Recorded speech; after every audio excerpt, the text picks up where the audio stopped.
Hello dear friends, പത്രമാറ്റ് സീരിയലിൻ്റെ പുതിയൊരു എപ്പിസോഡിലേക്ക് എല്ലാവർക്കും സ്വാഗതം.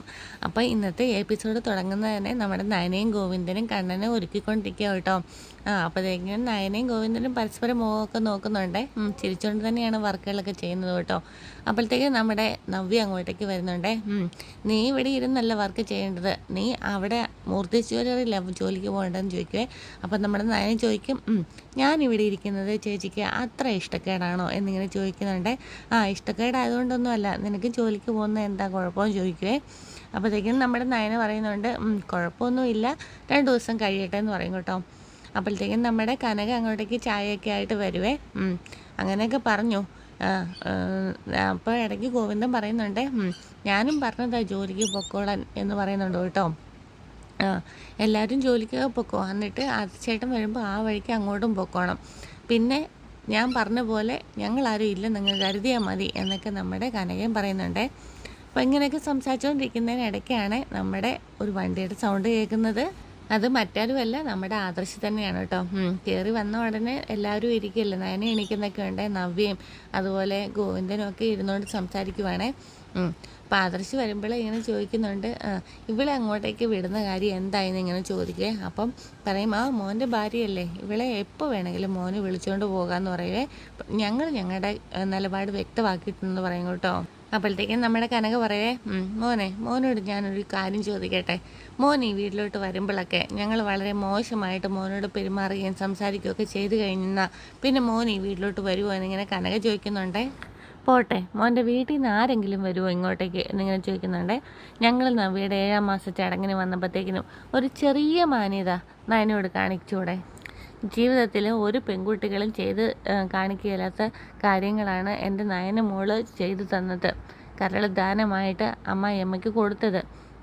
എന്നിട്ട് ഇത്തിരി സ്നേഹമെങ്കിലും കാണിച്ചുകൂടെ എന്നിങ്ങനെ ചോദിക്കുന്നുണ്ട് കേട്ടോ. അപ്പം നമ്മുടെ നയന ചോദിക്കുന്നുണ്ട്, ഈ ചെയ്ത കാര്യങ്ങളൊക്കെ എന്തിനമ്മ വിളിച്ചു പറയുന്നത് എന്നിങ്ങനെ പറയുന്നുണ്ട് കേട്ടോ. അപ്പം നമ്മുടെ ആദർശം ഇങ്ങനെ തലയൊക്കെ കുനിക്കുന്നുണ്ട്. വിളിച്ചു പറയുന്നതല്ലല്ലോ നയനെ, അതൊക്കെ സത്യമല്ലേ എന്നിങ്ങനെ നവ്യം ചോദിക്കുന്നുണ്ട് കേട്ടോ. അമ്മായിയാണെങ്കിൽ ഏറ്റവും കൂടുതൽ സഹായിക്കുന്നത് അനാമികയാണ്, അവൾക്ക് വേണമെങ്കിൽ സഹായിക്കാമായിരുന്നല്ലോ, എന്നിട്ട് സഹായിച്ചോ? അപ്പോഴത്തേക്ക് നമ്മുടെ കനക പറയുന്നുണ്ട്, അതുകൊണ്ടൊക്കെയാ മോനെ ഇതുപോലെ ഇനിയൊന്നും കാണാൻ വയ്യ, 7ാം മാസ ചടങ്ങിൽ നടന്ന പോലത്തെ കാര്യങ്ങളൊന്നും. അതുകൊണ്ടാണ് ഞങ്ങൾക്കൊരു വിരോധമില്ല, മോൻ എപ്പോൾ വേണമെങ്കിലും മോളെ വന്ന് കാണാം, സംസാരിക്കാം, അല്ലെങ്കിൽ പുറത്തെവിടെയെങ്കിലും കൊണ്ടുപോയി താമസിപ്പിക്കാം, അതിനൊന്നും ഒരു കുഴപ്പമില്ല. മോനെ ഇന്നത്തെ കുടുംബക്കാരെ പോലെ മകളെയും മരുമനെയും കുടുംബത്തിൽ നിന്ന് മാറ്റാനുള്ള കാര്യത്തിനെ പറ്റിയിട്ടൊന്നുമല്ല ഞങ്ങൾ പറയുന്നത്. മോൻ്റെ അമ്മ മരുമകളുമായിട്ട് സംസാരിക്കാത്തത് ഞങ്ങൾക്ക് ഒരുപാട് വിഷമമുണ്ട്, അതുകൊണ്ടാണ് എന്നിങ്ങനെ കനക പറയുന്നുണ്ട്. അപ്പോഴത്തേക്കും നമ്മുടെ ആദർശ് ഇങ്ങനെ ചോദിക്കുക, നീ ഇപ്പം അതൊക്കെ നിൽക്കട്ടെ, നീ ഇപ്പം എൻ്റെ കൂടെ വരുന്നുണ്ടോ എന്ന് ചോദിക്കുക. അപ്പോഴത്തേക്കിന് നയന അങ്ങോട്ടും ഇല്ല ഇങ്ങോട്ടും ഇല്ലാത്ത രീതിയിൽ ഇങ്ങനെ അങ്ങ് നിൽക്കുക കേട്ടോ, ആകപ്പാടെ സങ്കടപ്പെട്ടിട്ട്. അപ്പം നമ്മുടെ ഗോവിന്ദൻ പറയുന്നുണ്ട്, മോള് പൊക്കോ, പിന്നെ ഇങ്ങോട്ടേക്ക് വരാതിരുന്നാൽ മതി എന്ന് പറയുവേ. എന്നിട്ട് മോൾ അവിടെ താമസിച്ചു. മോൾ ഇങ്ങോട്ടേക്ക് വരുമ്പോഴല്ല ഞങ്ങളും അങ്ങോട്ടേക്ക് വരേണ്ടി വരുന്നത്. അപ്പോഴത്തേക്കും നമ്മുടെ ആദർശ് ചോദിക്കേ, അപ്പോൾ അവിടെ നടക്കുന്ന ഒരു ചടങ്ങിലും അച്ഛനും അമ്മയും പങ്കെടുക്കില്ലെന്നാണോ തീരുമാനം എന്ന് ചോദിക്കേ. അപ്പം കനക ഇങ്ങനെ ഗോവിന്ദനെ നോക്കിയിട്ട് പറയും, അത് തന്നെയാണ് ഞങ്ങളുടെ തീരുമാനം, ഞാനിങ്ങനെ കുറച്ച് കഴിഞ്ഞ് വീട്ടിലോട്ട് വന്നോളാം എന്നിങ്ങനെ പറയേ. അപ്പം നിനക്ക് തോന്നുമ്പോൾ വന്ന് കയറാനുള്ള വീടാണോ അത്?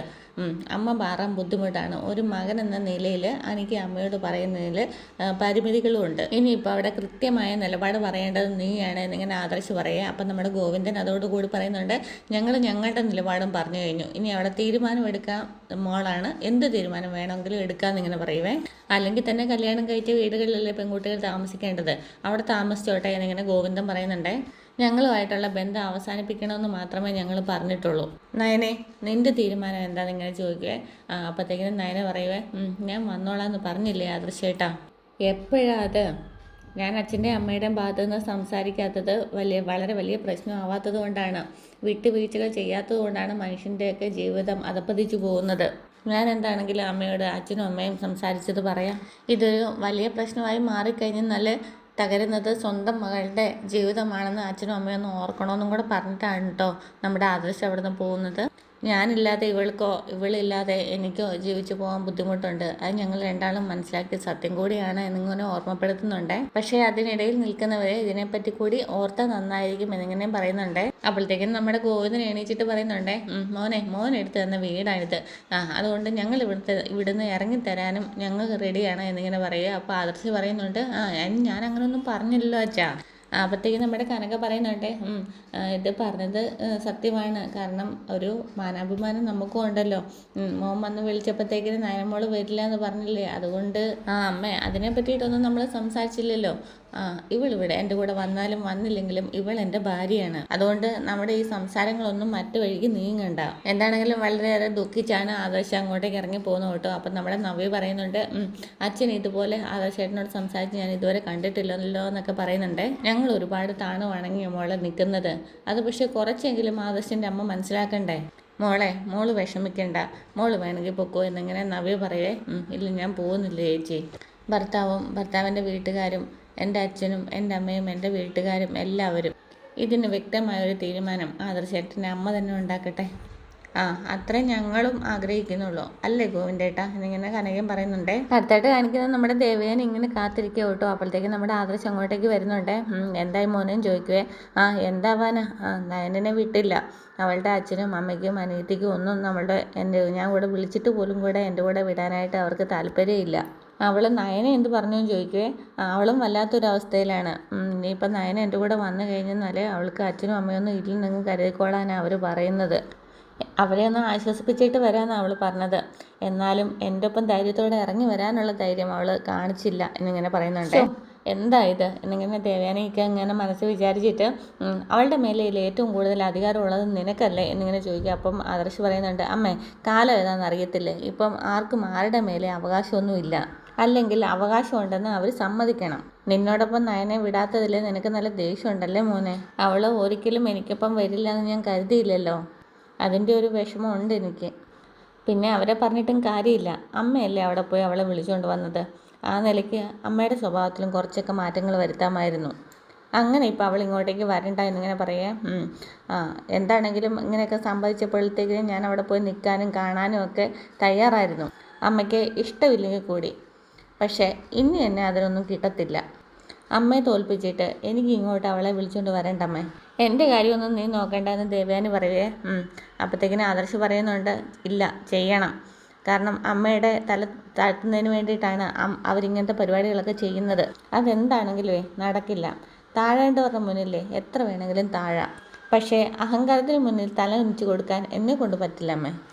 എനിക്കൊന്നുമില്ല, പക്ഷേ അവസാനം ഇതിൻ്റെയൊക്കെ പഴി ഞാൻ കേൾക്കേണ്ടി വരരുത് എന്നിങ്ങനെ ദേവയാനി പറയുന്നുണ്ട്.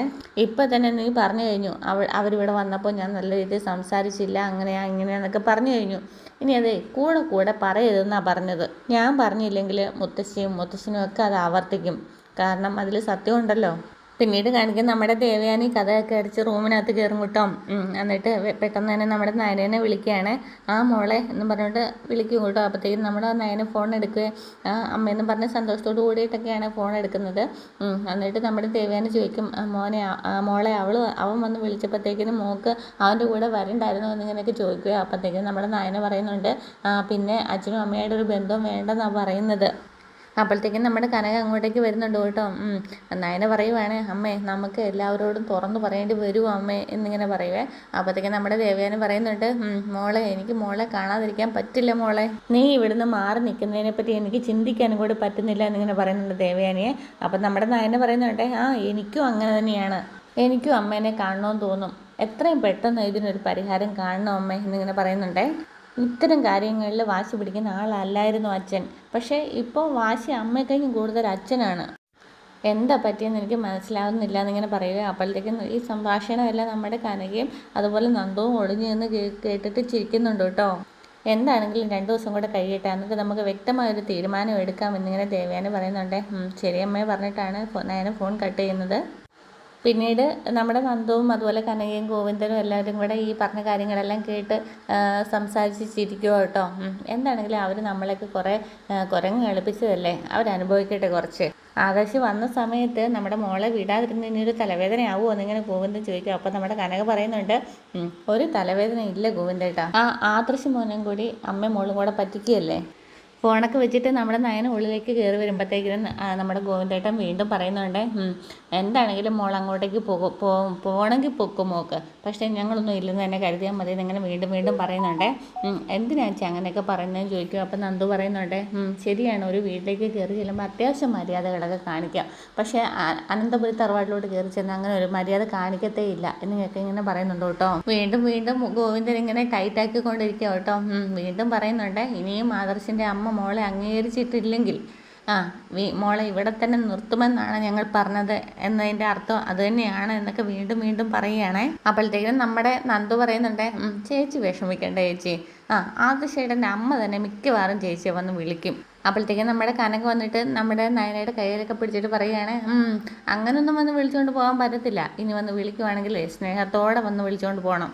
അതുപോലെ തന്നെ ഇനി ഞങ്ങൾ അങ്ങോട്ടേക്ക് വന്നു കഴിഞ്ഞാൽ അവർ മോളെ സ്നേഹിക്കുന്നത് ഞങ്ങൾക്ക് കാണണം. അതുപോലെ വീടിനകത്ത് ഒരു പുറമ്പോക്കുണ്ട് എന്നുള്ള രീതിയിൽ സംസാരിക്കുകയും പെരുമാറുകയൊന്നും വേണ്ട. ഞങ്ങൾക്ക് അതൊന്നും കാണാനും കേൾക്കാനും ഒന്നും പറ്റത്തില്ല എന്നൊക്കെ കരഞ്ഞുകൊണ്ടിങ്ങനെ പറയുന്നുണ്ട്. എന്നിട്ട് പറയുകയാണ്, മോളെ ഇനി മോൾക്ക് പോകണമെങ്കിൽ പോകാം, അല്ലെങ്കിൽ പിന്നെ കല്യാണം കഴിഞ്ഞ് കഴിഞ്ഞാൽ ഭർത്താവിൻ്റെ വീട്ടുകാരും ഒക്കെയാണല്ലോ പെൺകുട്ടികൾ കണക്കിലെടുക്കുന്നത്. സ്വന്തം അച്ഛനമ്മമാരെ കുറിച്ച് ചിന്തിക്കേണ്ട കാര്യമില്ലല്ലോ. അങ്ങനെ ഒരു മോളല്ല ഞാൻ എന്നിങ്ങനെ നയന പറയുന്നുണ്ട്. അപ്പോൾ ഗോവിന്ദ പറയുന്നുണ്ട്, അങ്ങനെ അല്ലെങ്കിൽ മോളൊരു വ്യക്തമായൊരു തീരുമാനം എടുത്തിട്ട് ഞങ്ങളോട് പറയണം, അതിനൊപ്പം ഞങ്ങൾ നിൽക്കാം എന്നിങ്ങനെ ഗോവിന്ദൻ പറയുന്നുണ്ട്. അപ്പോഴത്തേക്കും നയന ഇങ്ങനെ ആലോചിച്ചുകൊണ്ട് നിൽക്കുക കേട്ടോ. പിന്നീട് കാണിക്കുന്നത് നമ്മുടെ അഭിനയും നവ്യയാണ്. അവർ റെസ്റ്റോറൻറ്റിൽ ഇരുന്ന് ജ്യൂസ് കുടിക്കുകയാണ് കേട്ടോ.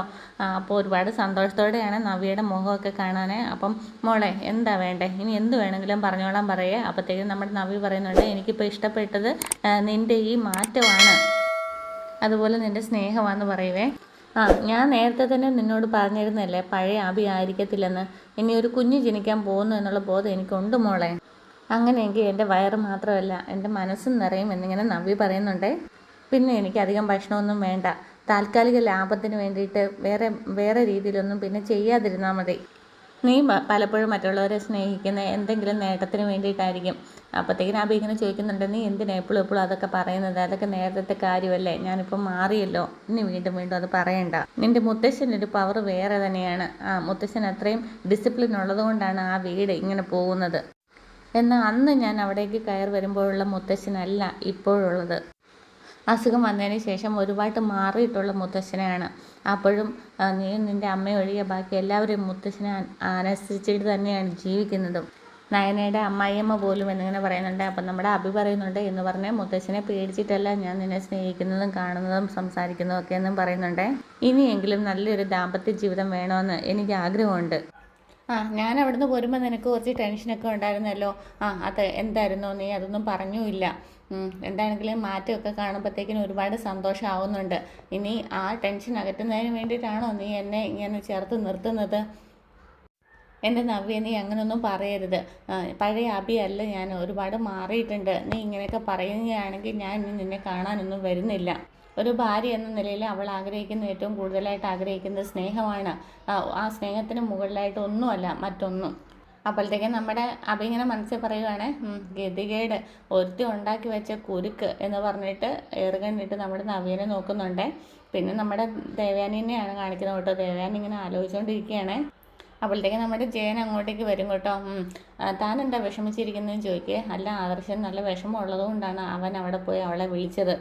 എന്നിട്ടും അവൾ വന്നില്ലല്ലോ, അവൾ അഹങ്കാരി ആയതുകൊണ്ടല്ല വരാതിരുന്നെന്ന് ഇങ്ങനെ പറയാം. അപ്പം നമ്മുടെ ജയൻ പറയുന്നുണ്ട്, നമ്മുടെ മോള് അഹങ്കാരി ആയതുകൊണ്ടല്ല, അവളുടെ അമ്മായിയമ്മ അഹങ്കാരി ആയതുകൊണ്ടാണ്. നവ്യയുടെ 7ാം മാസത്തെ ചടങ്ങിന് അവർ വന്നപ്പോൾ ഒരു മരുമകളോട് എങ്ങനെയാണോ പെരുമാറേണ്ടത് ആ രീതിയിലല്ല താൻ അവരോട് പെരുമാറിയത്. അവളോട് താൻ നല്ല രീതിയിലല്ല പെരുമാറിയത്. അങ്ങനെയുള്ള സാഹചര്യത്തിൽ അവരുടെ അച്ഛനും അമ്മയും ഇങ്ങനൊരു തീരുമാനം എടുത്തെങ്കിൽ അവരെ കുറ്റം പറയാൻ പറ്റത്തില്ല.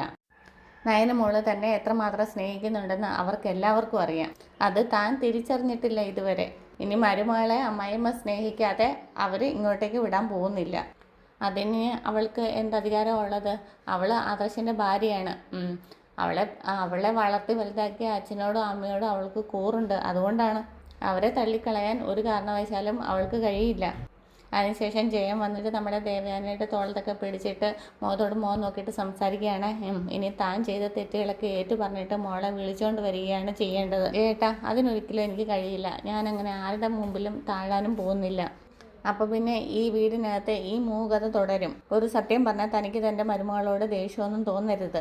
എന്താണെന്ന് പറയുന്നത് ഇങ്ങനെ ദേവയാനി പറയേ. അപ്പോൾ നമ്മുടെ ജയൻ പറയുവാണ്, ഈ വീട്ടിലുള്ള എല്ലാവരും, മുത്തശ്ശനും മുത്തശ്ശിയും ജയനും എല്ലാവരും തന്നെ കഴിഞ്ഞ് കൂടുതലായിട്ട് ഏറ്റവും കൂടുതൽ സ്നേഹിക്കുന്നത് നയനമോളെയാന്ന് പറയവേ.